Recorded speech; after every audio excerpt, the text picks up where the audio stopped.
What's up, everybody, and welcome back to another preseason podcast for Big Brother Hometowns 15. Uh, Doing our second chance story series thing where we're talking about all these people, their game. Today, I'm excited to talk about one of the coolest people in Danielle DeAngelis. Not Danielle DiGiorno, as Carl likes to refer to her as, but Danielle DeAngelis. But joining me to talk about her is the baddest in the land. She's back. Hey there. Hey, How are you? I'm well. As I said in the private chat, I was just eating dry ass leftover pork, and I truly thought I was gonna come onto the stream choking because it was so hard to swallow. Oh my But gosh. But you I'm gonna did it. wash it down with some water. You did it. I did. So we're talking to Danny. We are. Bring it. Give me your thoughts. I'm ready. Oh, I'll bring it.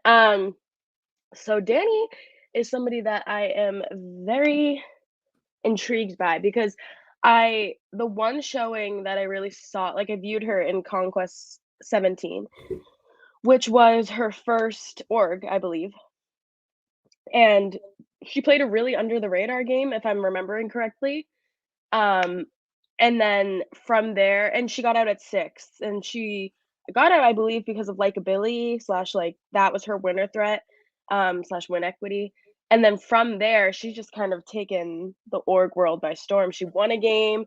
She had a really great showing in BBH. Like, she's done really, really well, and she's become a really dominant force in these games. Like, she can't really play that under the radar style that she played in Hmm. um in Conquest, even though I think she tries to, but like in BB14 or BBH14, she tried to do that slash wasn't really active in the beginning, and she almost got her ass kicked out. So she had to like ramp it up and play a dominant play style. But um, I'm excited for her. I don't know how well she'll do.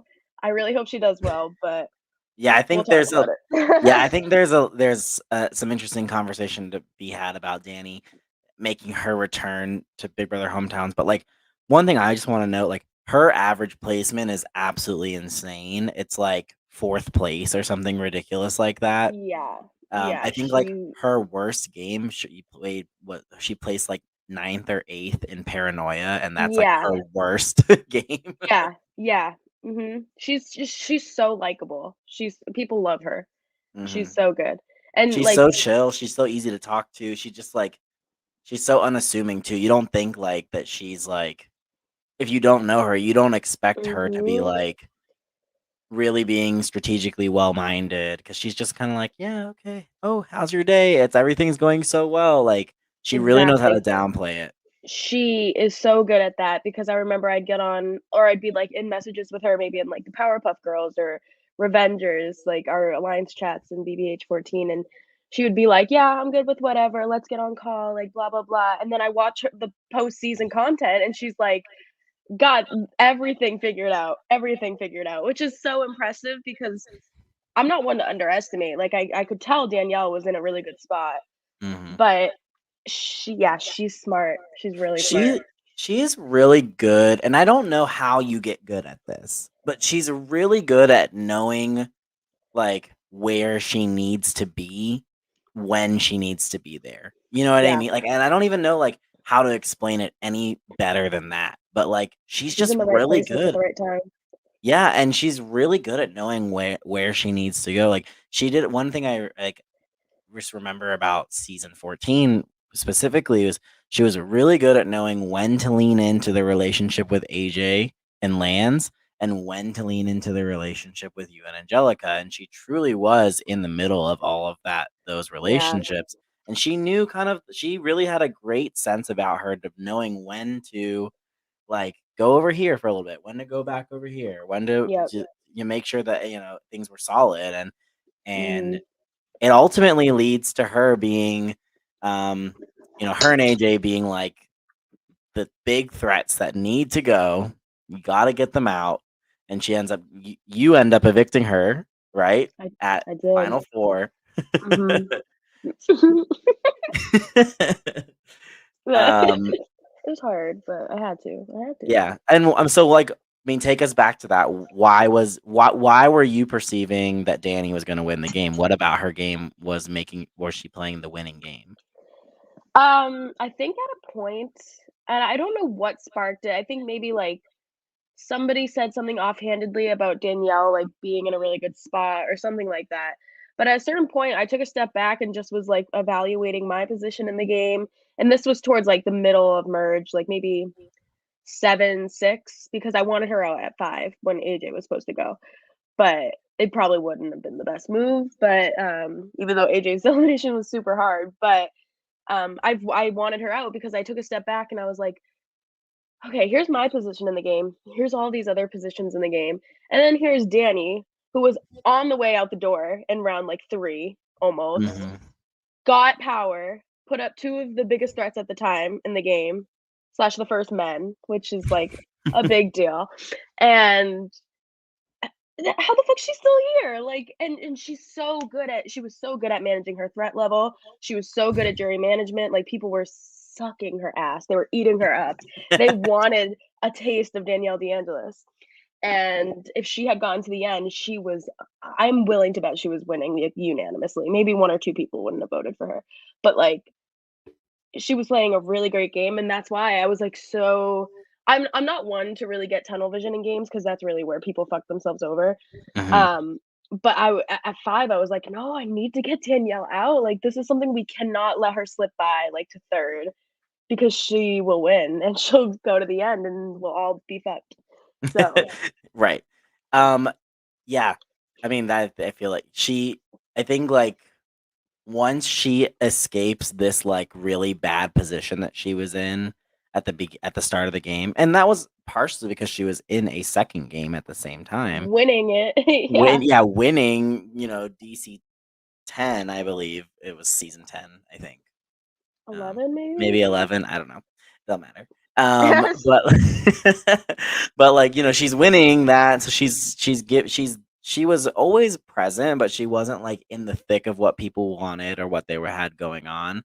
But Mhm. like once she escapes this narrative of like Dani, she's not really giving us anything, and she gains power, she was never really in danger truly ever again Yeah. until she was sent home. So she did a Yep. great job of recovering and finding a solid position within the house and within the game. Um, that really benefited her and made her, obviously had a great shot to win.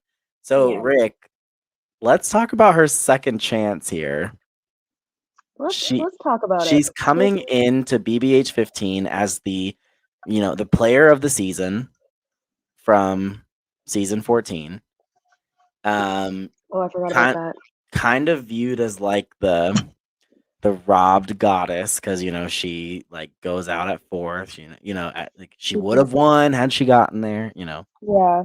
Like, do you think she's in danger coming into the BBH 15 house? Yeah. She's in a lot of danger, I think. I almost think more so than Angelica. Um, Spoiler because, like alert: if Angelica hasn't been released yet, it's okay. We'll just make a note to put it after. who said that? Who said that? That was someone behind me. Shut it. Anyways, I think she's in a really tough spot coming into the season because I think there are gonna be people on the cast, I almost said another name. I think there will be people on the cast that will wanna work with her, Yes. and I think by principle, like, no one wants this and this is, like, just something that's happened in orgs that's been I guess people just don't want women to go home. So, like, on principle, she's in a good spot for being a woman and she's powerful. Mhm. So, like, I think people are gonna wanna keep her around, but I think she's gonna get into really, really muddy waters if she ever gets put on the block.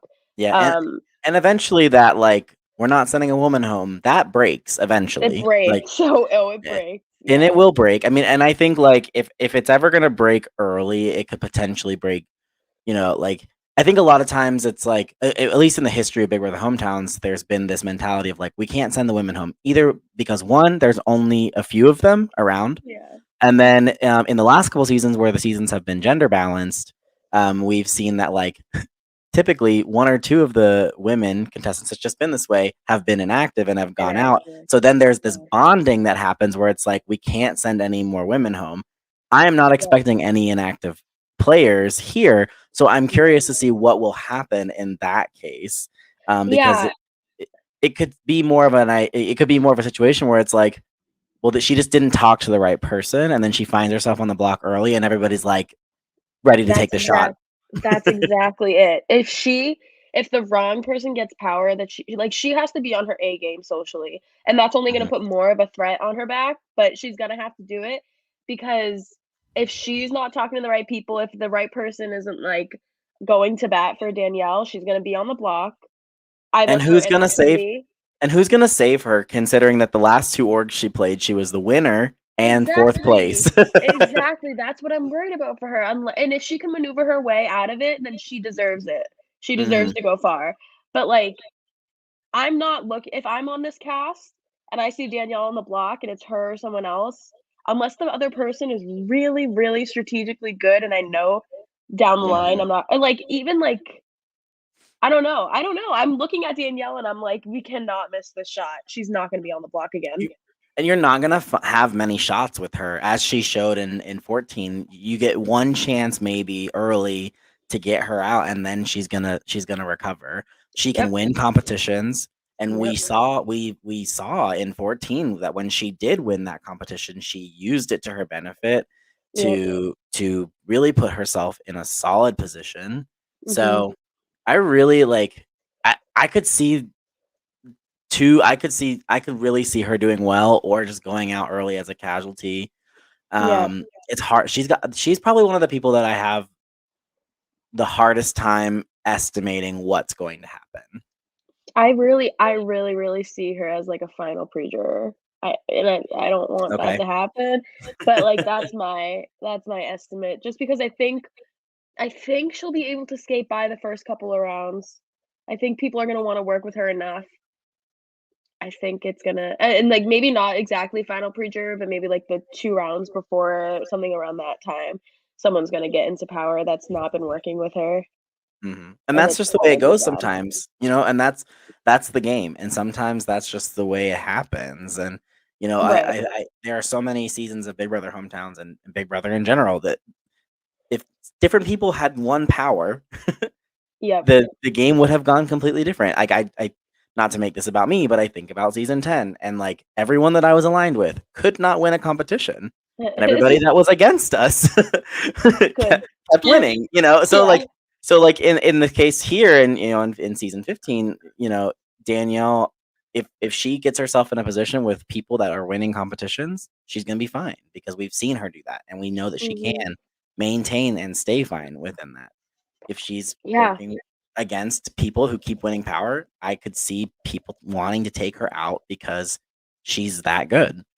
Yeah, that's exactly it. I think she needs to really think about who she wants to align with and, like, yes, she needs to turn up the social game on night 1 just to, like, get into people's ear, but, like, it's those competitors, the people that she thinks are gonna be good at challenges, that she really needs to look out for and align with because they're gonna get her far, and if she just aligns with people that keep losing, she's gonna be fucked. She's gonna be Yeah, fucked. yeah. Trust me, I wish I'd have known. I wish I'd have known that, learned that Well, lesson before my second chance. But you wish you knew um, then what you knew now. exactly. But so if you have any final thoughts about Danielle, what do you think her second chance story is going to be, or what is it about, or Mm. anything like that? Give me your take as we I wrap think up. yeah, I think, like and then this is all to say that, like, I do think Danielle can maneuver her way out of any situation that she's put in. It's just a matter of if the other players, like, just wanna crack down, honestly. It's nothing that she can really escape, in my Mhm. opinion, if it does occur. It's just gonna be, like, the fate is in other people's hands.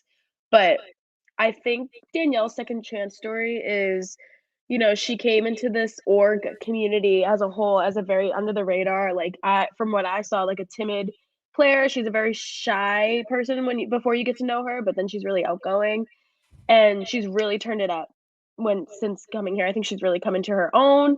I think her second chance story here is gonna be like she was so close to winning back-to-back orgs, like, she was going to win if she had gotten to the end, and she is that robbed 4th place goddess, and, she's back for revenge. She wants to claim that win, the 2nd win. It's not back-to-back, but it's a 2nd win, Yeah, and I and think if that's she so just plays her hard. cards right, she can do it.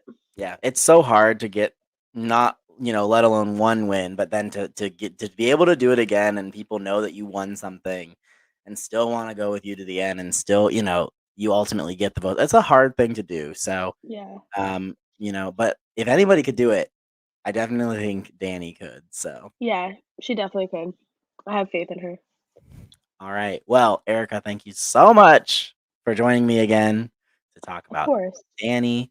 We're looking forward to what is going to be a fantastic season of Big Brother Hometowns. And join the Discord, get your fantasy picks in, do all the things. And until you see us again for something on the page, thank you so much for watching.